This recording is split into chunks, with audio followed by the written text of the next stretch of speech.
Hello, this is Tony Heller from RealClimateScience.com, setting the record straight about the press and social media. Last year, President Trump said the press was truly the enemy of the people. That was true a year ago, and the situation has gotten much worse over the past 12 months. The press and social media seem to be doing everything they can to destroy America, and they're bragging about it every step of the way. We have 40 million unemployed people in the United States right now, largely due to press hysteria and misinformation.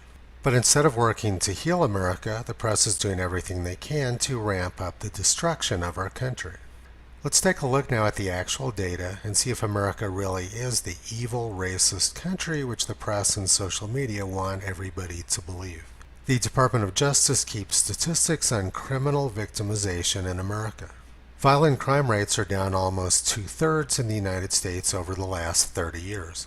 Most of this occurred while Bill Clinton was president, as he poured huge amounts of money into police departments. And at the time, he was accused of being racist for doing this. But obviously, it worked.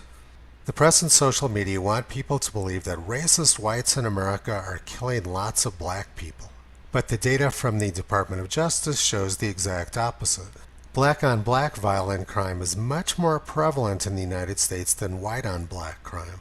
And black-on-white violent crime rates in the United States are about 10 times higher than white-on-black violent crime rates. The perceptions which the press and social media want people to believe have no basis in reality. The reality is that minority gang culture in the United States is extremely violent. During May, while under lockdown, 390 people in Chicago were shot, with 77 killed. If you read through the newspaper reports, you can see that essentially all of these were due to minority gangs. Last summer, a white man in Dallas was choked to death by police officers, one of whom was black.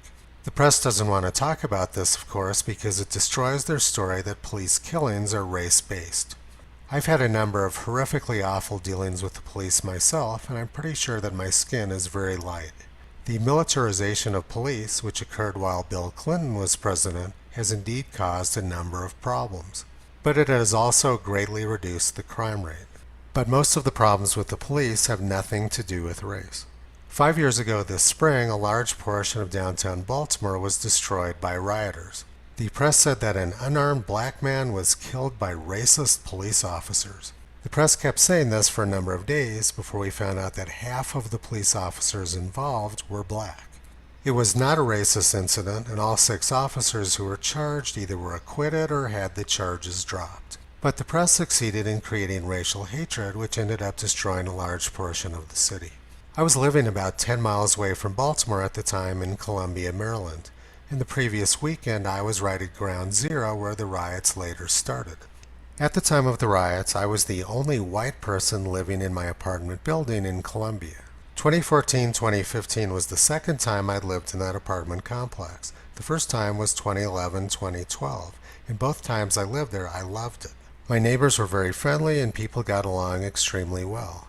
Most of my neighbors had moved there to get away from Baltimore gangs.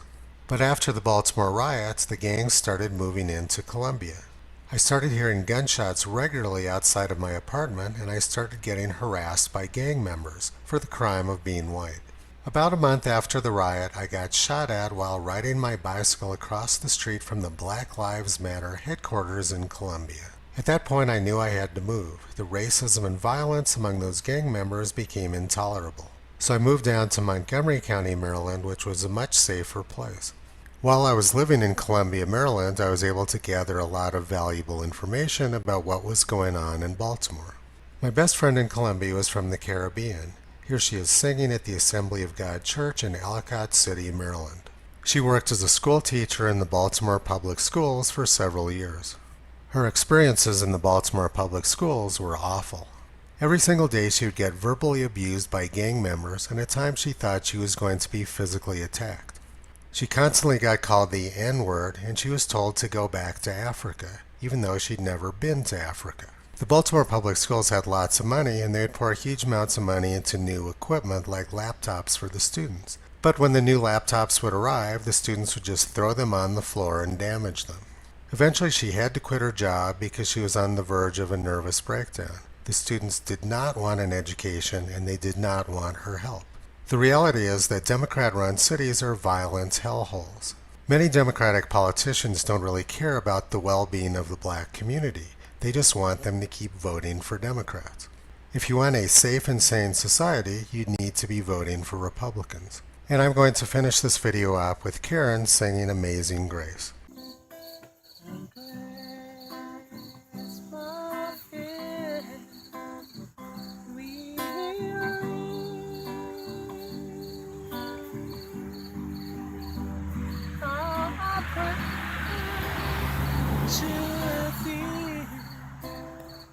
Oh, that grace.